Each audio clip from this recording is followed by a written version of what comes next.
It's time for another episode of The Oil Stream with Dustin Nielson and Tom Gazzola, presented by Popeye's Louisiana Kitchen.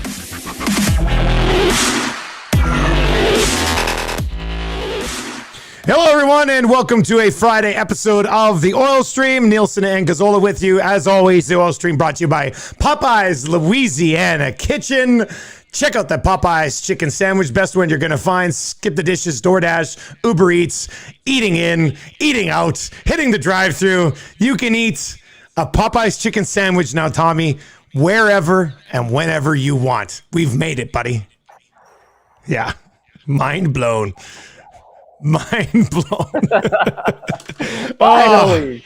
Yes, it's good. It's good. Oh my goodness. All right, Friday episode. What's that? What are you wearing? Your party cardi or whatever you call it? Is that what's going on over there? Yeah.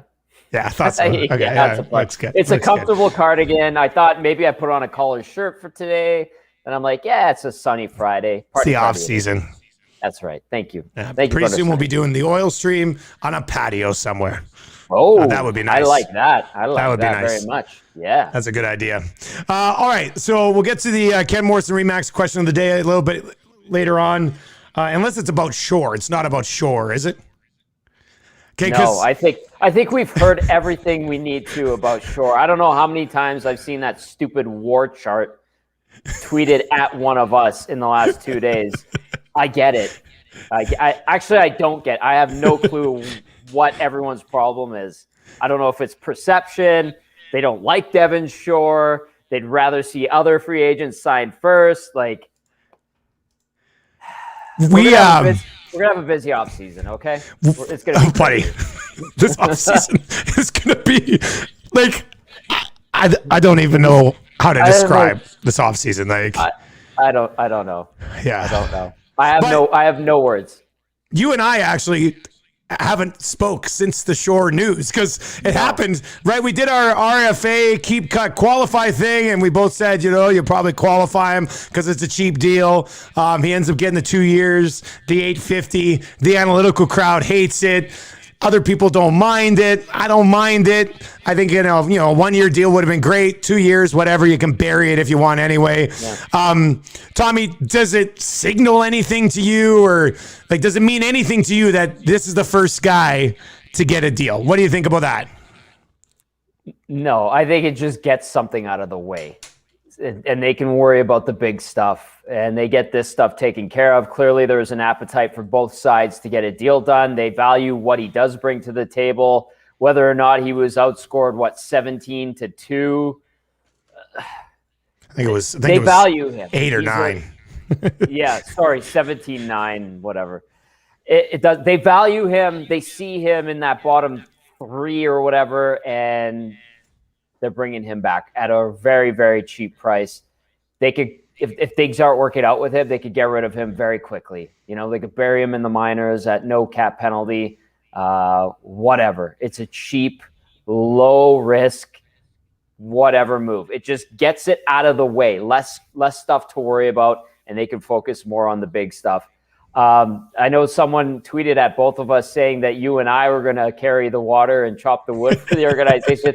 Newsflash, they haven't been paying me for over 3 years, and I like it that way, so I can say whatever I feel about it. And the fact that we're arguing like this about Devin Shore signing is beyond ridiculous. Wait until the big stuff hits. I don't know what's going to happen then. So it's a whatever signing, all right? Like, the guy's an NHL player. You need NHL players. You don't need tweeners. If he's going to be good, who knows? I don't know. He was fine this year. So whatever. You could throw the analytics at me. You could throw the WAR and his goals against differential. He's a 13th, 14th forward on a decent team. The Oilers were a good team last year. Who gives a crap, okay? He's an NHL player. That's all that matters. The whatever signing. I like that. That might be the name of this episode. The whatever signing. Why are we getting upset about this? It's ridiculous. It's unnecessary is what it is, all right? That's it. They'll focus on building this team and improving it. Don't worry. They know. They've heard the complaints. I don't know how much it affects what they do, but geez. The reaction to the Shore signing, to me, should be an action that's reserved for if they literally don't do anything else all off season and the only move was Shore. Like, then if you want to lose your mind, then lose your mind. But they're going to bring in one or two left wingers. They're probably going to add in another center here at some point. They're going to bring in one or two defensemen. They got to do something with the goaltending. Like, it's almost like, and this is probably what happened. Ken Holland probably looked at it and said, okay, what's the one move that I don't really have to worry about, that I can just get done right now, that is just going to be there in case we need it? Let's get that done. Okay, there. That one's done. Now let's make all the important moves. Right. Like, I saw some of those replies that were like, if this is the priority, what is wrong with this organization? You know what? They probably could have sat on this for 2 months for all week. It could have been done and they could have sat on it. Like, they just got it out of the way. That's how it works. You get it out of the way, less clutter to worry about. It's the whatever signing, okay? That's it. And you know what? Whatever to this discussion. All right. Let's stick with Holland here for a second because, yes, Shore was signed first. But as you said, it doesn't mean he's the first priority, okay? So let's just move past that, okay? He's done. What do you think when Ken Holland now looks at his list here? He goes, I got to take care of this first. What do you think that is? It has to be one of Larson or Nugent Hopkins, I would think, before we get to free agency. It's going to be interesting because both those guys are UFAs. Smith, I would put in there because he's already declared that that's his intention. So, for me, it's Nugent Hopkins would be number one, then Larson, or you could interchange those two, and then Smith. I mean, if there's an understanding between both parties that they want to get something done, I'm sure they will, and they could take their time with it. But figure it out, because whatever happens with Larson and Nugent Hopkins dictates how you approach the UFA market. I would think the Larson one, because it seems like it's going to be easier to get done, is probably like he probably sits down and goes, okay, you know what? Especially because who knows what happens with Barry. So he can sit there and go, you know what? Let's get Larson done. Then you're heading into free agency with Larson, Bear, and Bouchard at minimum on your right side, right? And then you have because your left wing would still be in flux. Down the middle still is in some level of flux. Your left side of your blue line's in flux. And your goaltending, depending on what you want to do with Koskinen, is in flux as well. Like, at least then you've got your right wing and your right side of your blue line relatively taken care of. Yeah. So get that done first, maybe. That might be the best way to go about it. Yeah, we'll see. Probably.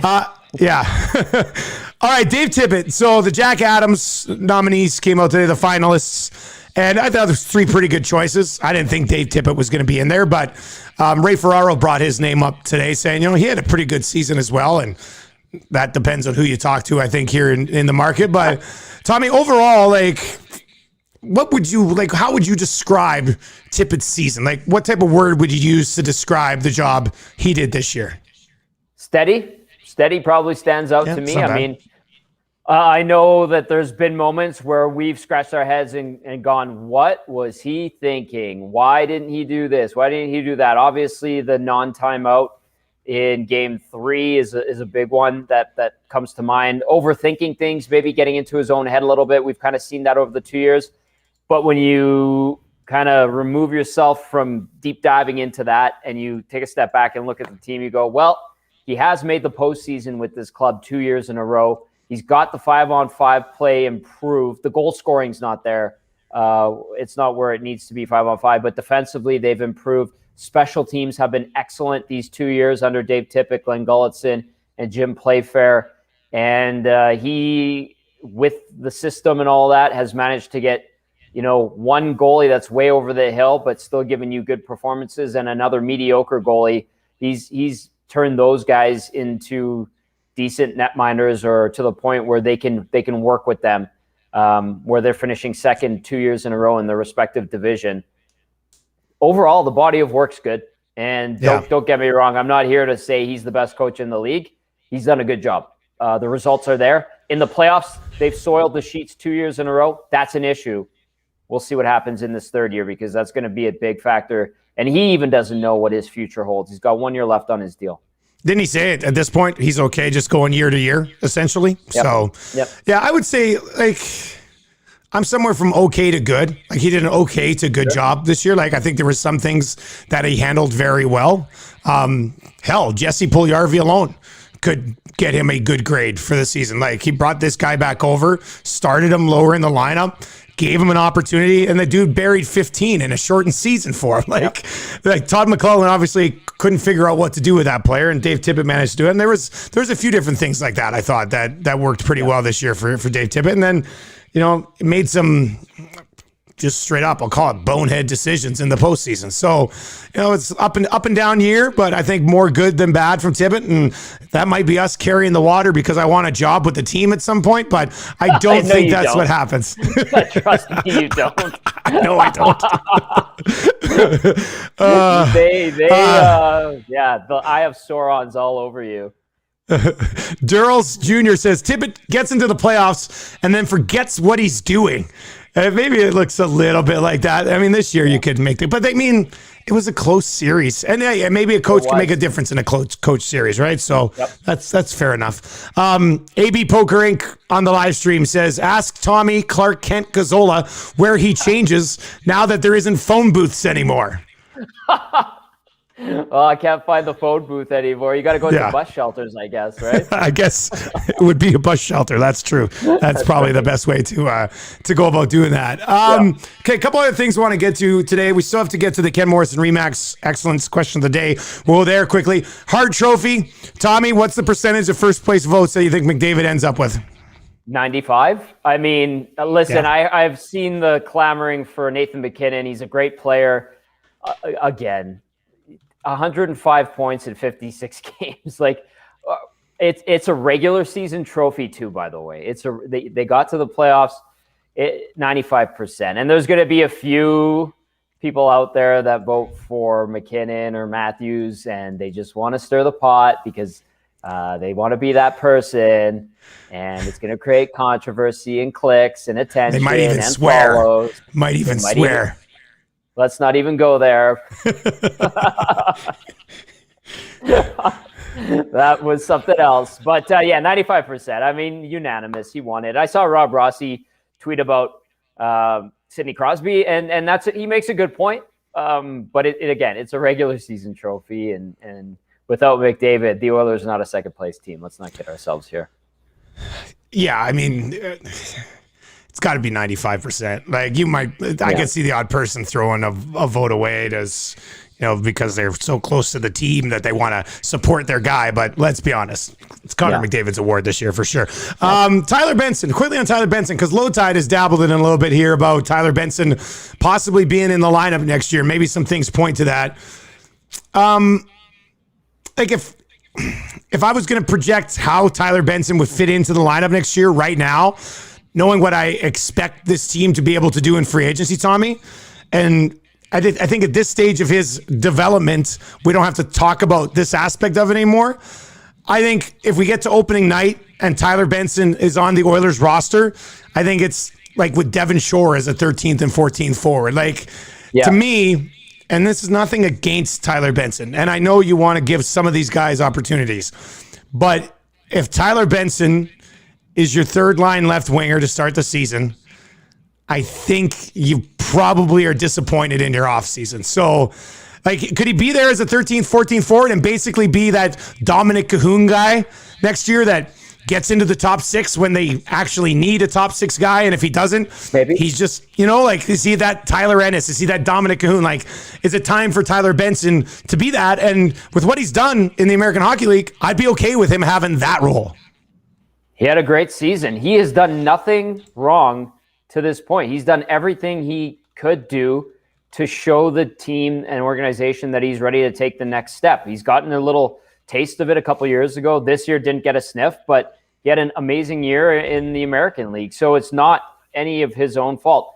If he does wind up, say you go out and you sign someone to be your third line left winger, but what if Benson is just so in a groove that he outperforms that particular player that was brought in for that role that you can't deny him that spot?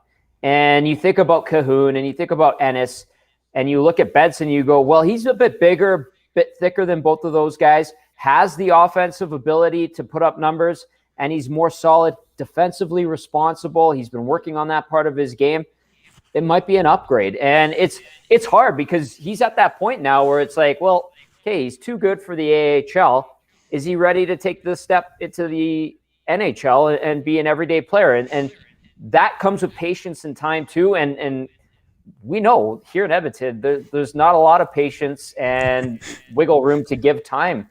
But he's a guy, if you could slide him in there and he gets a bit of traction going, he could be a pleasant surprise. And hopefully they still see him as a valuable prospect that's up and coming because he's done everything he can. He's put up numbers. They're not flashy. They're not sexy goals. He scores the greasy ones too. But guess what? Third, fourth liners, when they score, those are greasy goals. And if he can do it, he's got that touch. That's not a bad problem to have. So I hope they're not closing the door on him. And there's no reason to, but you're right. Like perception, if you got Benson there on opening night in the starting lineup and you're like, well, he's your fourth or third line left wing. Oiler fans probably aren't looking at that enticingly. Of course, he'd probably be packaged in a deal for Seth Jones anyway, so we don't even have to worry about it. No. We have established that that's not allowed, and I still am hearing about it from the draft last week. And I want to remind everyone that mid-draft, Matt Cassian, our game analyst and former NHLer on the Don Wheaton on White pre- and post-game show, told me that I should throw it out there to stir things up, which I did. Man, dude doubled down on two guys again yesterday and said, I still think that would work. So he's committed. I like that. Yeah. All right, let's wrap up this episode with the Ken Morrison Remax question of the day. If you're buying or selling, visit kenrmorrison.com. He's been a realtor for 20 years, one of the top 10 realtors for Remax excellence here in Edmonton. Give him a call, 780-993-4815. Tommy, where are we going, buddy? All right, this one's a little bit different, but it's pretty straightforward. The Ken Morrison question of the day is this. Dusty Nielsen, what does Oscar Klefbom's 2021-2022 season even look like? It doesn't exist. Next question. Oh, wow. He's not playing next year. I don't know, man. Like, I think if you told me, if I had to choose right now between the two, he's there opening night or he doesn't play at all, I think I'd probably say he doesn't play at all. Is there a situation here where he comes back midway through the season? I mean, maybe. I mean, I think there's a lot of things to still be determined here with Oscar Klefbom. So maybe it's a little bit of a bold take, but I mean, like when I look at next year's lineup, I'm not projecting him in there to start. And even if he is, and I really liked Oscar Klefbom. I liked Klefbom before they drafted him. Like he was one of my favorite guys in that draft. So I like Klefbom. But what's he going to look like next year? I mean, even if he can play, is he going to be anything close to what he was? So I'm going to, right now I'm going to say it doesn't exist. But wow. Yeah, that's what I'll say that for now. We'll see how it plays out. Let me add to that question. Is he an Edmonton Oiler next season? Or is he a member of the Kraken, essentially? Any other team, yeah. Do you wait a second. When you say any other team, like, do you think, like traded somewhere? Sure. Who's going to trade for a guy that hasn't played in that long and you don't even know like if he's into it? There's some teams that take on reclamation projects. Yeah. Well, what do you think, Tommy? What would you answer this question like? I'll go with the safe play. I think he comes in midway through the season. Okay. I think he's skating with the team. He takes on training camp, non-contact jersey, practice. Maybe he goes down to Bakersfield for a quick stint down there, 2 weeks or something, and then he comes back and he's rusty as hell. That's just the fact of the matter. Yeah. Yeah, it's not ideal, man. It's tough. Like, and if you're Ken Holland, so what are you running with your left side?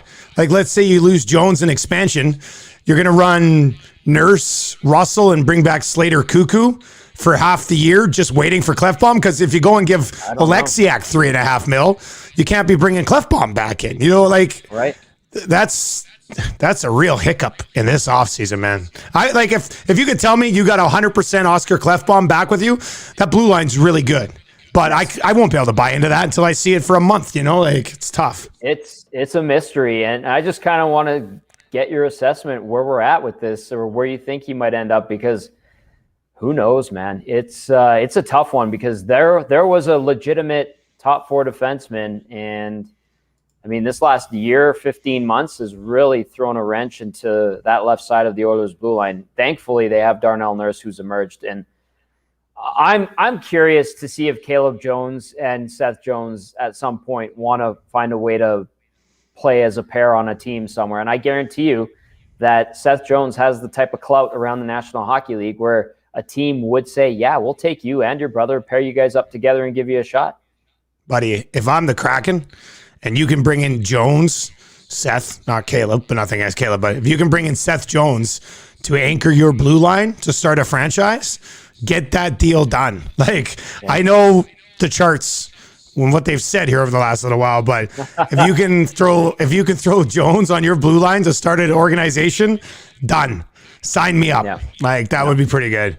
Let's wrap up with this tweet from Gator Hockey. They said they'll take Clefbaum for a reconditioning stint here in Rec League in Edmonton if the Oilers will cover the salary while he's there, which is good to see. That's smart. Div 1 or River Cree? What are we talking about here? Big difference. Yeah, there's a huge difference there. He can come play for the Blades with me. We could use a blue liner. Right now, we're usually running 3 guys, so we'll get him some ice time. How's that sound? I think that'll work out. Probably work out okay. Yeah. All right, buddy. That's going to do it for another episode of the Oil Stream, brought to you by Popeyes Louisiana Kitchen. Find them on Twitter at Popeyes CA, and they've got 12 locations, 7 of them smack dab in Edmonton. They might even have more right now. So, yes, you can go track down that delicious Popeyes chicken sandwich and maybe pick up a biscuit on the way as well. Tommy, you have a great weekend, buddy, and we'll catch up with another episode of the Oil Stream next week. You too. Hey, enjoy your week off. I'm in for you all next week. I'm looking forward to it. These early wake ups, man. I don't know how you do it. I'm still recovering from Monday, Tuesday. Don't screw up my show, man. We got a good thing going. We got the Chubb Peterson Memorial Tournament coming up. So, it's a big summer. It's a big summer. You know what? I hope they sign Judar Kara to a 4-year deal at $3 million per, and you have to deal with that heat all week, Tommy. I'm going to need a week off if that happens. Anyway, have fun with it, man. We'll chat again. We'll get one episode of Oil Streaming next week for sure. We'll make that happen. So have a good weekend, man. Have fun with the show next week. See you, Dusty.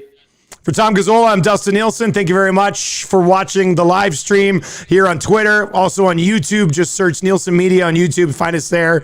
And on TSN 1260's Facebook page. Thank you very much for watching. Download the podcast. Search Oil Stream on all your podcasting platforms. We'll have another episode for you next week.